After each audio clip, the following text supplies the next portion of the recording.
Well, congratulations, Grimes. You've done it. You've officially earned the title of Dumbass. Special Agent Price and Assistant Grimes, sitting in their flight's emergency exit so that Georgie could fit in their row, watched the ground grow farther and farther away, only to hear the pilot announce that their destination was not home to Alaska, where they would defeatedly retreat from their failed investigation of Lucas Hart's suspicious activity, but to California. What kind of a moron buys plane tickets to the wrong state? He did. That's why the trio had previously ended up in Kansas instead of California, because Price thought California starts with a K. They don't even start with the same letter!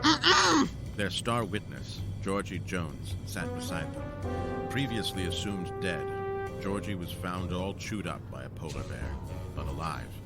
And now, he was in a body cast and unable to communicate by any means but saying, Jesus, Grimes. He clearly just said Alaska.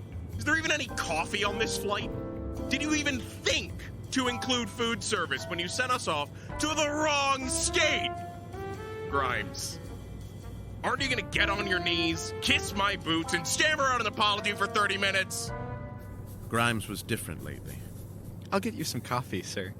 So, with the seatbelt sign on and the plane in the middle of takeoff, Grimes boldly unbuckled himself, unsheathed his phone from his pocket, and walked down the aisle, past the flight attendant. Sir, the seatbelt sign is on, and you can't take calls now. Your phone has to be in airplane mode. Sir! What a devious rebel. In the airplane bathroom, as turbulence picked up, Grimes held on tight to the handlebar by the toilet. We found him. He's with a psychic in California. We're heading there now. I can bring him to you on one condition. You make me Special Agent Grimes.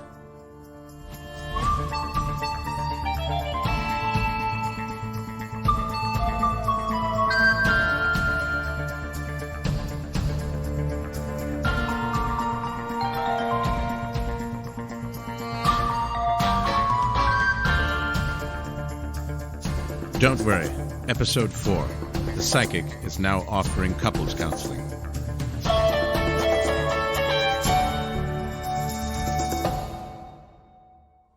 Whenever I'm in public, I grab the crotch area of my pants. Oh, so why do you do that? Well, the day my trust issues began was in 5th grade. It was an unapparent, sunny Tuesday, and there were 10 minutes left of class. Each of us had been assigned a song to learn our times tables, and we'd all spent days memorizing them. The day had finally come where we'd perform it in front of the class. I didn't care about the class, but I did care about Abby. She had the cutest braces, but I desperately needed to take a leak. When I asked to go to the bathroom, my teacher, Mrs. Golding, told me to wait until after class. In fact, she said it was my turn to perform my timetable song. So, my legs shook as I walked up to the front of the classroom and I sang it. 7 times 1 is 7. 7 times 2 is 14. 7 times 3 is 21, but then I stopped because the class started laughing at me, and Mrs. Golding scolded me because I stopped at 21. She shook her head and scribbled my grade on her little clipboard. Only later did I realize that my pants were soggy, and ever since, whenever I'm in public, I grab the crotch area of my pants to avoid embarrassment. I see. And how does grabbing your crotchal area help you to avoid embarrassment? To make sure that my pants aren't wet, to make sure that I know what's wrong with me before other people do. The stars are telling me your fear of embarrassment is a barrier to your self-awareness. Your fix of choice may be your biggest problem. Whoa. You know, Ms. Star Searcher, I was a little hesitant to come here for therapy. Psychic readings? Because most psychics I've seen are just worse therapists, but now I'm glad that I've been deferred from every therapist in the county. You're the only therapist I feel like I can trust. I'm a psychic. Now, let's bathe in your spiritual whirlpool of fears and calamities. What are you afraid of? I'm gonna say spiders.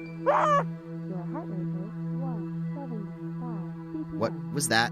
You've awakened a spirit with your fears, and now the spirit will catch the fear and relinquish you of it. Congratulations. And looks like our time is up. Hey, Ma, I met a psychic. I think I'm in love. It's not like last time. She totally likes me back. She was totally talking about a bathing together. Oh my god, a spider!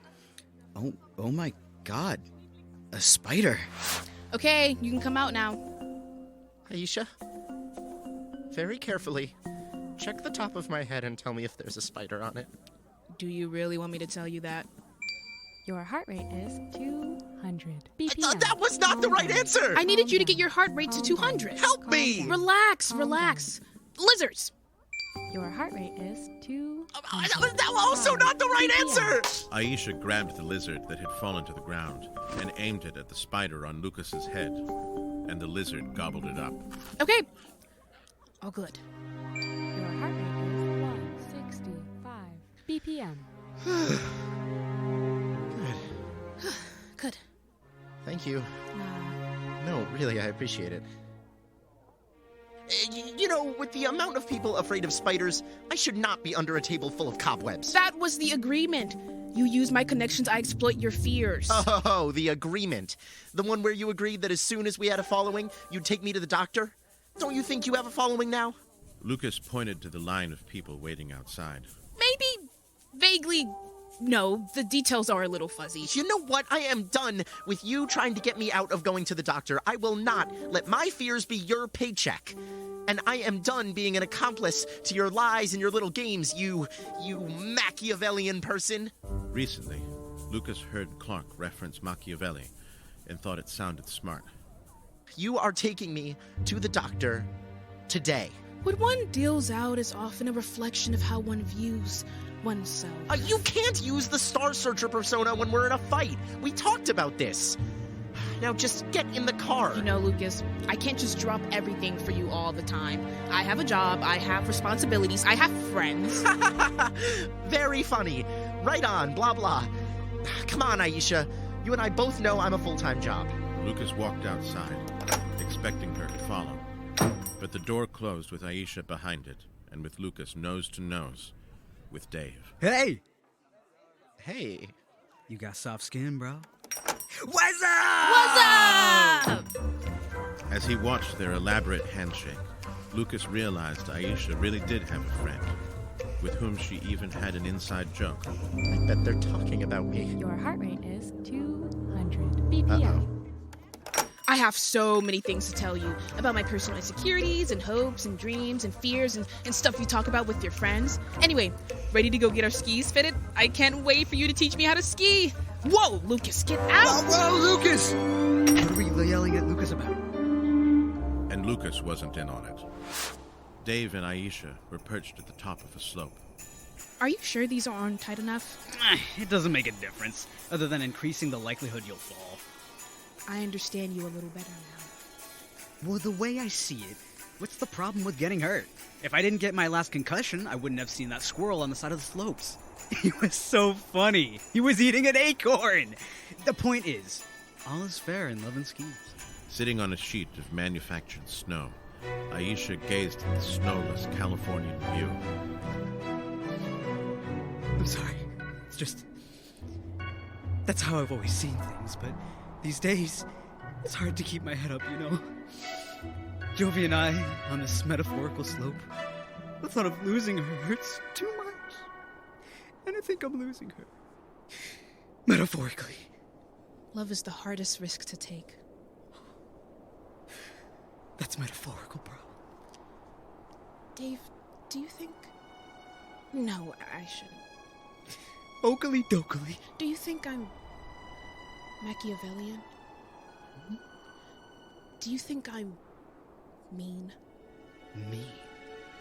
Hell yeah! You're the meanest therapist I know!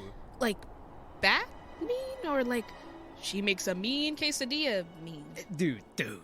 Everyone's always telling me about how you actually predict the future. How metaphorical, bro! If that isn't metaphorical, then I don't know what is. This whole psychic thing is getting a little too close to therapy territory again. I used to be a real therapist. I lost my license. Sometimes I think I was never cut out for this, that I was born mean. Dave, in deep thought, gazed into the distance. So, how do I stand up? Give me a minute. I'm taking it all in. Jovie would never let me teach her to ski. Because she already knows how. So, once Dave helped Ayesha stand up, she was skiing down the Black Diamond slope, and soon after, rolling.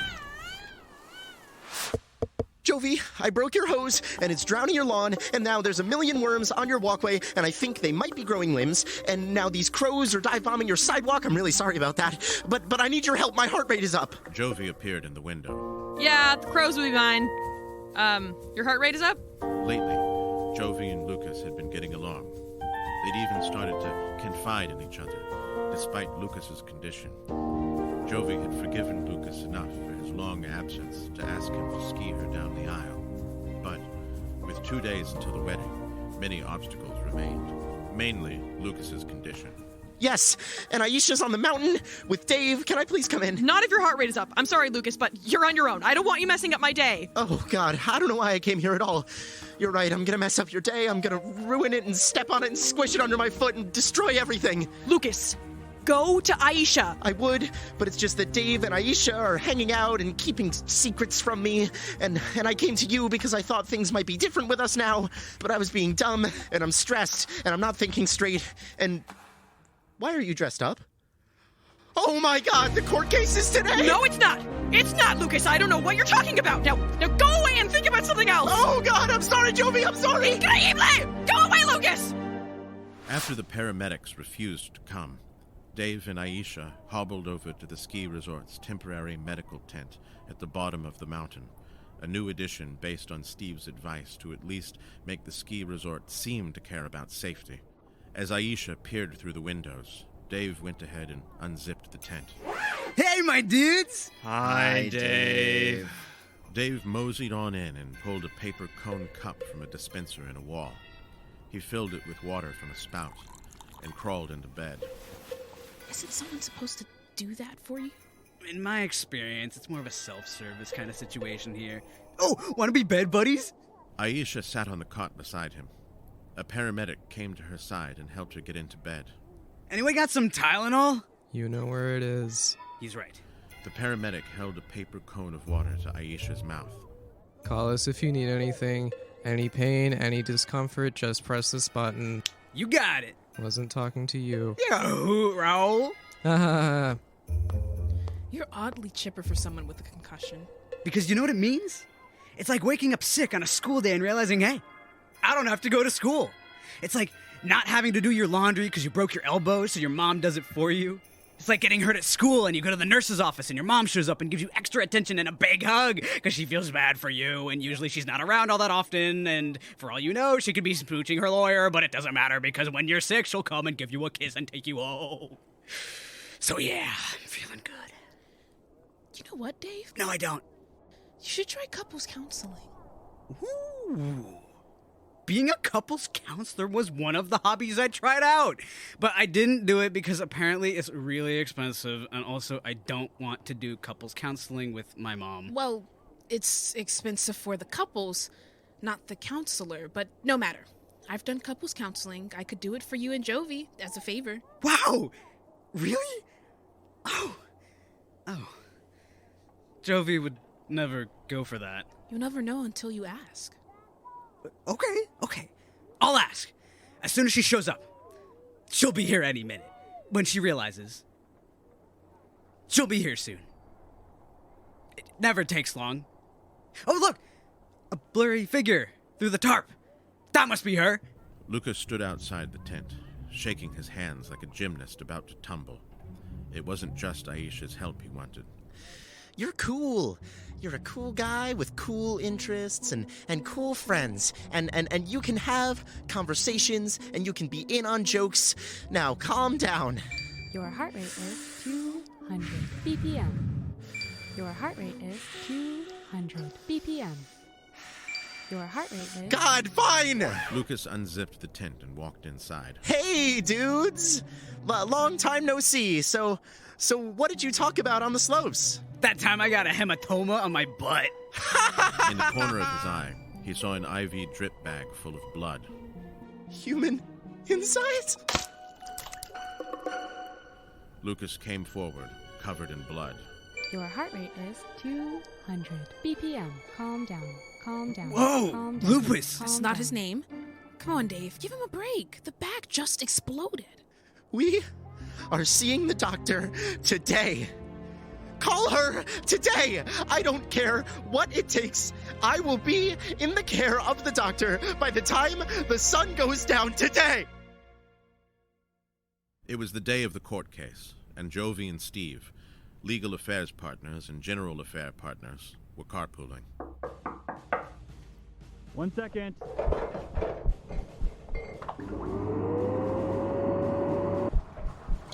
When Steve opened the door, the smell of cologne wafted out of the apartment. Hey, sorry about the mess. His living room rug still had vacuum cleaner track marks. We should go over the notes before we get there. And I also wanted to talk to you about something. Want to come in? Sure. Hey, it is such a nice day out. We should open all the windows, get some airflow in here. You know what? I've got a feeling the judge is going to be one of those people who thinks being early is on time, so how about we just head out? Yeah, you're right. We can talk in the car. How do you like Screamo?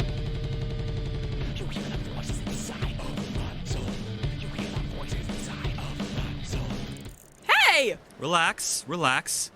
I was just gonna say, you look nice.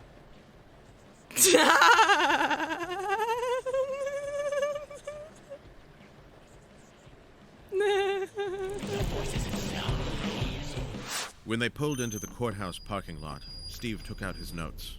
Item number 3, your posture is really important, okay? I know it seems like a detail, but it makes a huge difference in there how they perceive you. If you come strolling in with your back all hunched like that, they're gonna think you're a crook. You got it?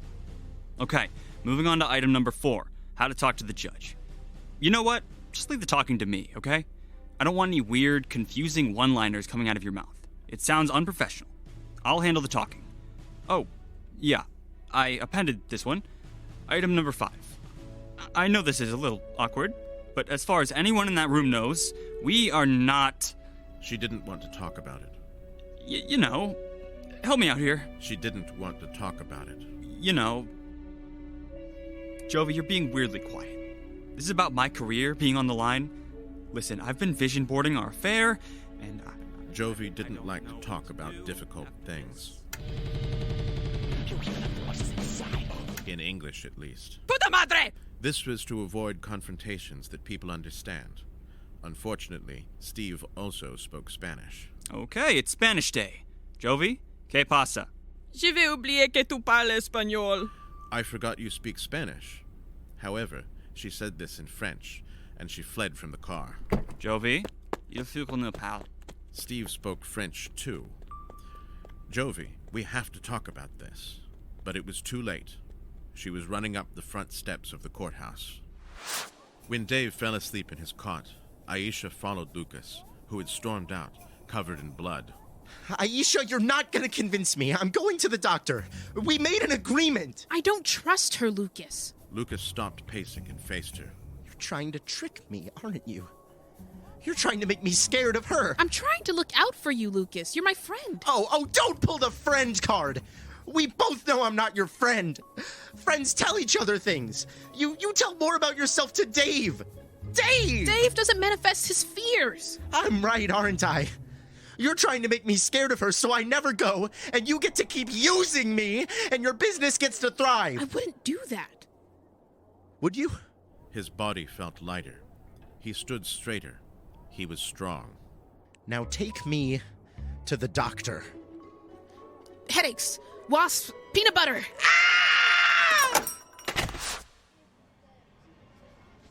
Los Angeles. How do you confuse Los Angeles for Alaska? The abbreviation isn't even the same. Price, Grimes, and Georgie arrived at the Los Angeles airport.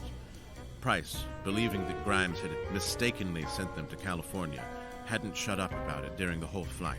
Bye. Have a nice day. Gotta move on. Have a nice day. Move along now. Move along now. Yeah! God curse me with this stature. Now go, Grimes. I don't want to be waiting long. Fix your mistake. And just remember, I'm including everything you've ever done in your letter of rec for the FBI. So tread carefully. Already done, Agent Price. We have a car out front. Great. Wait, a car? That doesn't make sense. The airport is here. Not for FBI agents, it's not. And let's just say this car's a black one. And a long one. Ah! A limo! I love the FBI! Price ran ahead while Grimes got on the phone.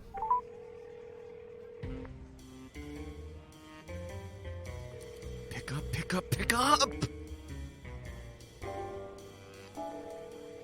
Your call has been forwarded to an automatic voice message system. At the tone, please record your message.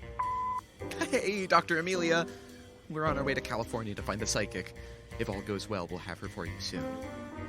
I won't let you down. I'll find her, Dr. Amelia. I promise. I had to do it. I had to lie. I don't feel good about it, okay? But Dr. Amelia's relying on us. We are the only way she can bribe the psychic to help us catch Lucas Hart. Dr. Amelia didn't pick up the phone because she was already on another call. What do you want? The time had finally come that Jovie and Steve sat before the judge for a lawsuit about the resort's malfunctioning ski lift. Aside from the entire ski resort, Jovie's livelihood, and Steve's license at stake, there was something else on their minds. Are you okay? Why'd you run off like that? Did I say something wrong? Steve, eyes on the prize, head in the game, schlong in the prom. God damn it, Jovie!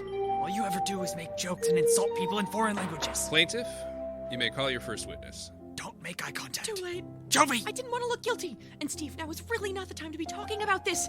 Put me in, coach! I call to the stand Jovie Hart. Steve watched her walk away from his confrontation, saved by the gavel. Surrounded by strangers, but aching to say more, Steve finally understood Jovie. When she insulted people in foreign tongues, she could let off steam without anyone understanding. She could yell, call people names, express her true feelings, and face absolutely no backlash for it, except for a few weird glances. All because she said everything of consequence in a foreign language. Steve stood up. Si no me hablas en inglés, está bien. Puedo hacerte hablar conmigo. Te hablaré, Jovie Hart, en todos los idiomas porque la única cosa que quiero hacer es decirte cómo me siento. Ningún plan de acción, no hay lógica tampoco. No me importa si es en español, francés o inglés. Te haré ver que pertenecemos juntos. If you can't talk to me in English, fine. I can't make you talk to me. I'll talk to you, Jovie Hart, in every language because all I want to do is tell you how I really feel. No action plan, no logic. I don't care if it's in Spanish, French, or English. I will make you see that we belong together. Este no es el momento, Steve. Hablemos de esto más tarde. This is not the time, Steve. Let's just talk about this later. Más tarde? ¿Cuándo es más tarde? ¿Dentro de 20 años? Cuando finalmente seas lo suficientemente madura para decir la palabra pene? Later? When's later? In 20 years when you're finally mature enough to say the word penis? Ah, ¿lo ves? No debería haberme embarcado en primer lugar. Perdí mi tiempo. Arriesgué mi licencia por una chica que ni siquiera puede admitir que tuvimos una aventura amorosa. Ha! See? I shouldn't have gotten involved in this in the first place. I wasted my time. I risked my license for a girl who can't even admit we had an affair. Bien, Steve. Tuvimos una aventura amorosa. Tuvimos una aventura amorosa. Lo dije. ¿Estás feliz? Fine, Steve. We had an affair. We had an affair. I said it. Are you happy? Sí, gracias. Y ya que estamos en eso, creo que deberías romper con Dave. Yes, thank you. And while we're at it, I think you should break up with Dave. Tienes tanta suerte que nadie puede entendernos. You are so lucky nobody can understand us. ¡Basta! ¡Orden en mi corte! Ustedes son como los personajes de la telenovela favorita de mi abuela. Parece que la demanda de la estación de esquí extremo es el menor de sus problemas. Y Dios santo, su español es terrible, el español de los dos. Enough. Order in my court. You people are just like the characters in my grandmother's favorite soap opera. It appears that the extreme ski resort lawsuit is the least of your problems. And Jesus, your Spanish is terrible. Both of you. C'est un idiot, Jovie. C'est un imbécile. Homme avec lui. In French, Steve said, "He's a dumbass, Jovie. He's an imbecile. Break up with him." How's that place sauce, Steve? Not after this, Steve. Mr. Smith, see me after. Your last name is Smith? Back at the ski resort, Lucas sat at the coffee shop, watching a distant figure skiing recklessly. Like the whole of today, Lucas's heart rate was still. 200. Calm down. Calm down. Calm down. Calm down. Calm down. Calm down. Then the skier tumbled, and his ski launched into the head of another skier. Yo! Oh man, my ski! God damn it! Ayesha, I hope you like succulents. I was gonna get you flowers, but then I realized I never asked you what your favorite flowers are, so I just grabbed this succulent with no spikes on it. And I'm sorry. I know you're just looking out for me. It's done. You have an appointment tomorrow morning. Are you serious? You're not gonna protest? Nope. You're not gonna tell me about how my brain is complicated and I should work through my problems slowly? Nope. She's offering you the fix of a lifetime. Oh. Okay. Here you go. He handed her the succulent. As Lucas left the shop, he stopped for a moment, wondering why his victory didn't feel as good as he thought it would. Jovie sat on the courthouse steps, waiting for Steve to escape a stern talking to by the judge. This feels like high school again. Thank God there are no high schoolers involved. Lawyers are mature. Hey, penis! It wasn't just the judge who knew Spanish, but also almost every lawyer present in court. Soon, Steve walked out. Hey, Hey, let me guess. Bad news and bad news. Wait, let me think. Yeah, give me the bad news first. Steve sat with her on the steps. I'm sorry about that. You've made your position clear. I'll leave you alone now. What about your job? It'll be easier to avoid you now that the action plan is over. I'm sorry about the case. Steve, what about your job? He got up and walked to the parking lot. The gym's a full-time job anyway. Steve Smith got in his car and drove away. Yeah, he was my ride.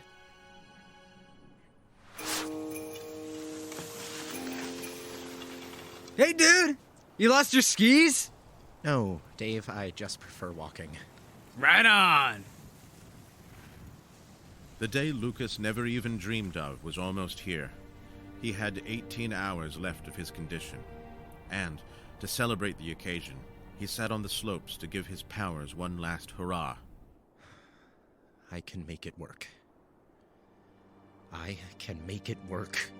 Lucas tried to make Ayesha's reverse psychology trick work on Dave, speeding down the slope. It should be noted that making it work is a common element of the third stage of grief, bargaining. So maybe Lucas wasn't quite celebrating, but rather grieving.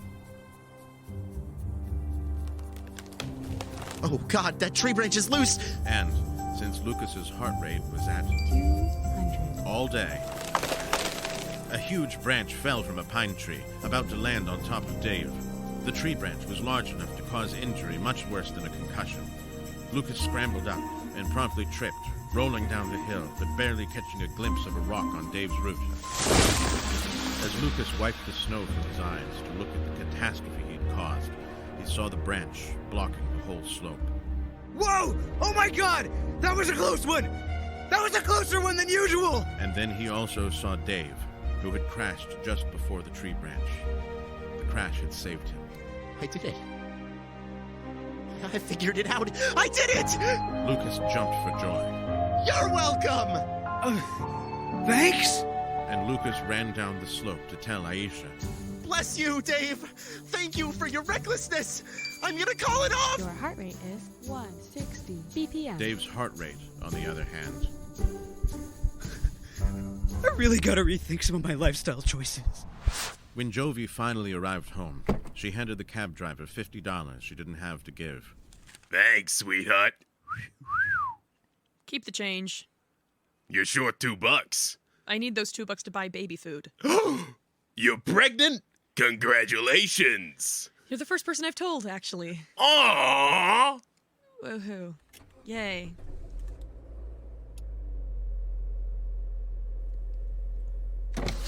But, just some advice, sweetheart. Baby food is expensive. Too bad I'm now $600,000 in debt. Bye, Tony. As Jovie walked up the steps to the ski resort deck, she realized how much she'd taken for granted the familiar creaks of those steps. And then the mountain came into view.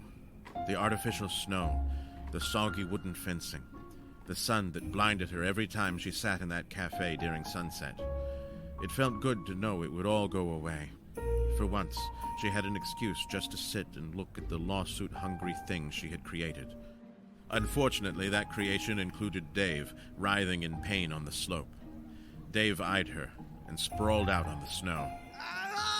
Trying to ignore Dave, she sat and crossed her legs on a picnic bench outside the cafe and the psychic shop. Ayesha! Just then, Lucas ran past into the psychic shop.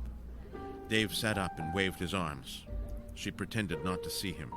Jovie! She pretended not to see him. Jovie! She pretended not to see him. Jovie! Oh! Hey, Dave! I didn't see you there. Are you hurt? Dave climbed up the deck and leaned over the fence to talk to her. It's okay. I feel better now. Jovie, I have something serious to talk to you about. Oh, boy. I don't think I can take any more serious today. I've had a near-death experience. It changed my life. I'm giving you an ultimatum. Dave, can this wait? Couples counseling. Ayesha offered to give us couples counseling. Ah! Couples counseling? You're joking, right? No, I'm not. She's available in 10 minutes. I have an appointment. Jovie, the wedding's in 2 days. You're doing couples counseling with me, or what, Dave? Or you lose me. Ayesha! You were right! I did it! I did the reverse psychology thing. Dave almost died, and then I saved him. Why is there a love seat in here? Lucas, I can't deal with you right now. Get out. I was just gonna say you were right, and that I don't want to go to the doctor tomorrow. Can you read? Because I just put the close sign up, and I'd really like it to garner some respect. I don't understand. Lucas, I'm not your therapist. You said it yourself. I'm Machiavellian. I'm mean. I'm a dried-up scam artist who lost her therapy license. Now scram. Ayesha. Look, I'll drive you to the doctor tomorrow, 8 a.m., but then our deal is complete, and we won't have to see each other anymore. 195 BPM. Help! No! Lucas left the shop and saw the back of a familiar head. Jovie!